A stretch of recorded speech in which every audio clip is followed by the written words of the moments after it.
Yes. Happy Wednesday. Thank you for tuning in. I appreciate it.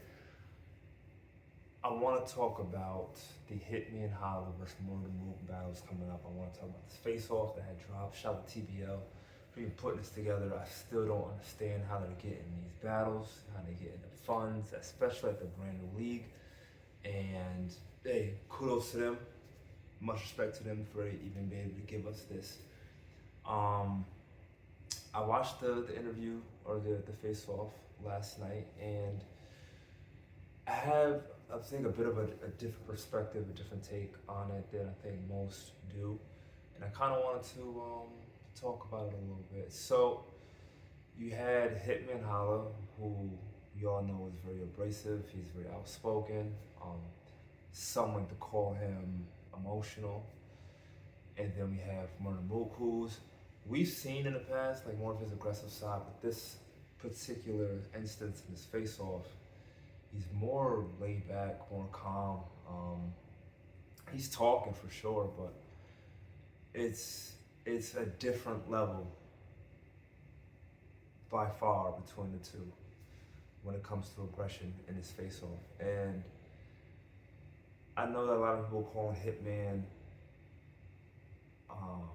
emotional or saying that he thinks things a certain way they should be seeing things and it takes it kind of too far.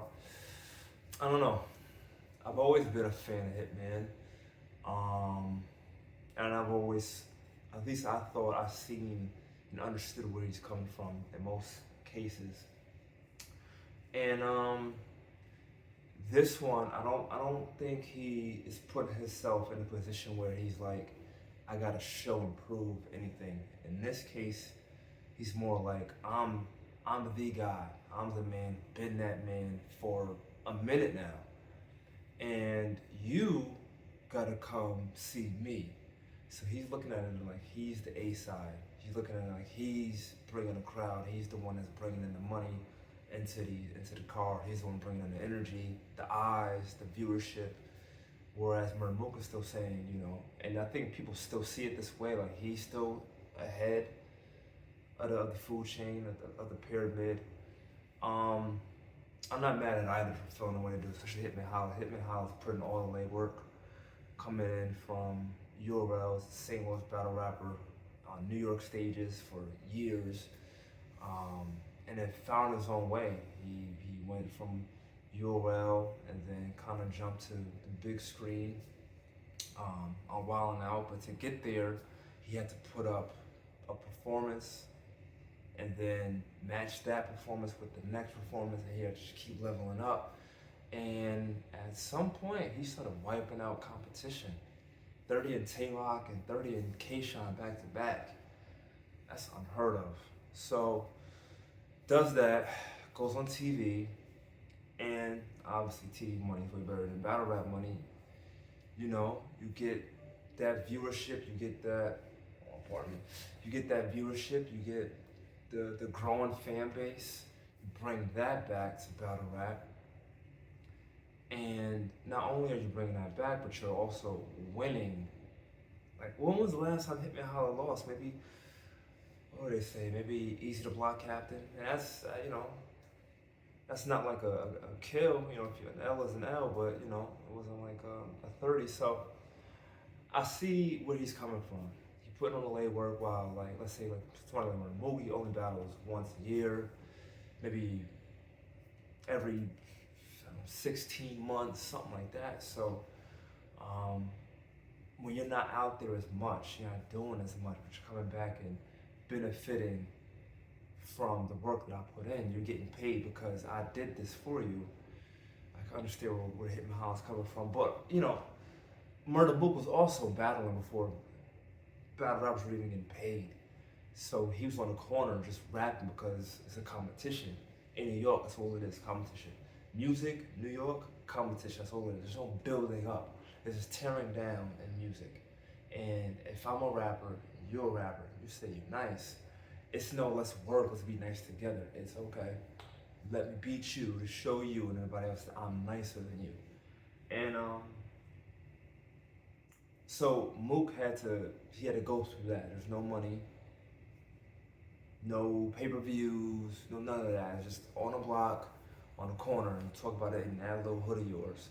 So he went from there, from Smack DVD, and then it transforms into URL TV. And at this point, now their money's starting to come in a little bit. And that's where Hitman Holla now comes in and he gets some money. But Murda Mook had to go through it of not being paid and then putting on for battle rappers to get paid like Hitman Holla. So I understand it from both sides. Like Hitman is like, I'm the reason all of this is even a thing. I'm the reason battle rap is where it is today. I'm the reason we can get paid. I'm the reason we get viewership. I'm the reason we get views. I'm the reason we get venues. I'm the reason. Murda Mook is like, but I had to go through it. I had to be the pioneer to get you to take it to the next level. No me, no you. So I understand that. I really like the confidence of Hitman Holla in this battle. He seems to be like ready. And I believe him when he said he got 4 rounds. He literally spit a quick 8 bar right at the face off. And it was fire. I don't think it was a freestyle. I think he wrote that just in case if Mook really wanted to have a 1 round quick little battle or whatever. I think he really did. And it was dope. So to showcase that, like, I got a throwaway bar for you. Here you go, some throwaways for you. They even, my round is so ready right now, so good right now. This throwaway didn't even make the rounds. And the throwaway was crazy. And I like that. I like the confidence. He seems like he's ready. And I don't think he's going in like he's got to prove anything. I think he's just going in like with a statement, like a hammer, like this is what it been, and this is just gonna solidify it. I also like Mook's confidence too. Like some people will look at it and be like, him not saying much, him not being as aggressive. Maybe he may be, maybe less confident, but I don't think that's the case. I think he's just as confident. I think he's actually so confident that he like, why do I have to overextend my voice, overextend myself? I'm already ready. I've been here. This been me. This is mine. I don't gotta do nothing. So it's cool to see different perspectives on how they see things, how they act, and like their mannerisms. I don't know who I got winning this battle, man. I don't know. That's tough. Like, I don't know. Hitman Holla, they call him a performer. He used to be. He's not really a performer anymore, though. I think he's really trying to get away from that narrative, and he doesn't perform as even close as what he used to. I don't like calling him that anymore. I think he still can if he wants to. I think he's just really choosing not to do it. He's been really rapping these last few. Murda Mook, Years ago, I would say he's gonna smash, especially in front of a crowd. But seeing him do a Geechee, this is gonna be a close one. This is gonna be one of them battles, bro. September 13th on Houston. I don't know who wins this battle. I really don't. My heart is leaning towards Hitman, though. My stomach, my heart is saying Hitman, but I don't know. This is gonna be a good one. One of those, the question I keep bouncing back and forth is, what's the bigger battle? Is it Hitman Holla versus Murda Mook, or is it New Jersey Twerk versus Loaded Lux? And so I think New Jersey Twerk, he already beat Mook. I think he would beat Hitman Holla. Lux is different. I'm not saying he's gonna lose. I think that Lux is so surgical. He will find a way. He finds a way. But there's anybody who can beat that, the explosiveness, oh my God, it's New Jersey Twerk. With the bars, performance, when you do all that, that's a lot. And he's gonna tower over Lux. Oh man, But what I'm saying is, I don't know if his name is in the conversation as those three. Like Hitman, or excuse me, Murda Mook and Little Lux is God tier, right? I think personally, I think Hitman is also God tier. And you gotta ask yourself, is Tay-Rock God tier? I think so. I think so. I think when you become God tier, it's not just about like your performances. It's about how the people view you. Like when Tay-Rock steps in buildings in front of these crowds and all them guns go up, like he has a fan base, a super fan base. They'll never turn on him. Just like Hitman, I think Hitman is there. Like he's got like Mook said, this aura about him. There's something about his bravado walking in the building. Lux, Mook, and I think Torque isn't there just yet. He doesn't have that fan base core to stick by him day in, day out. He's definitely got fans, don't get me wrong, but his fans are very wishy-washy. Very wishy-washy. Rightfully so, you know, he has some mess ups in the past, you know, so critique him and want him to do better. So for him to get better, you know, we gotta be honest and tell him, you know, well, when certain performances aren't accepted, but I don't think he's there yet. His name isn't there yet. So I don't think this battle is seen as big as Murda Mook was Hitman Holla. But we got 2 mega matchups coming, both in September, back-to-back weekends. Fire. Yeah, it's gonna be a good one. I can't wait. I can't wait to see this battle. I have no doubt in my mind it will be a classic. I have no doubt in my mind it's gonna live up to its hype. None of these guys is choking. None of these guys taking a round off. This is gonna be good.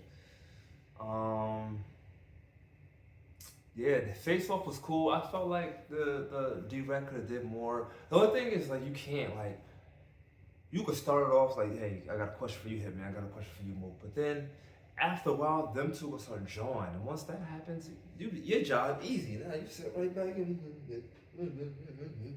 because that's selling a fight. Them two talking to each other is what's selling the fight, not me as the interviewer asking questions side by side. It's we want this for real. It just seemed to get a little I don't know if repetitive is the right word. Like they'll say something and then somebody just piggyback on what they said. It's like, no, you said that. No, you did this. And it's just like a circle. Well, now you're just talking in circles about each other, between each other. So a lot of the conversation became like stagnant and just the same thing being said over and over. That's the only thing that I didn't like about the face-off. Felt like, you know, more context could have been put in it. But that's all right. The back and forth is what we want anyway, so we'll take that. And before I go, the one thing I had looked over all these years until Murda Mook said it was the pallbearer fire. That was dope. I actually had to rewind that and listen to it again. That was dope. Pallbearer, poor bear. Crazy. I didn't really like it when he first said it. But hearing him say it in the interview and the face-off is dope. But that's my thoughts, man. I think Hitman Holla is ready to go. I think he's already took the title. He's just making it clear. This isn't about proving it to himself or proving it to anybody else other than Murda Mook. He feels that even the world knows this already. This is Murda Mook. You don't understand this yet? Let me show you. And I like the confidence. I like how he would say something or get Murda Mook to say something and then ask for receipts. And Mook can provide receipts about much. I like that. It's like a stand on what you say kind of thing. I like that. It's gonna be one-on-ones, man. It really is. I can't wait for this battle. Cannot wait. That is it, man. Murda Mook, Hitman Holla, September 13th, Houston, Texas. It's gonna be a good one. Peace.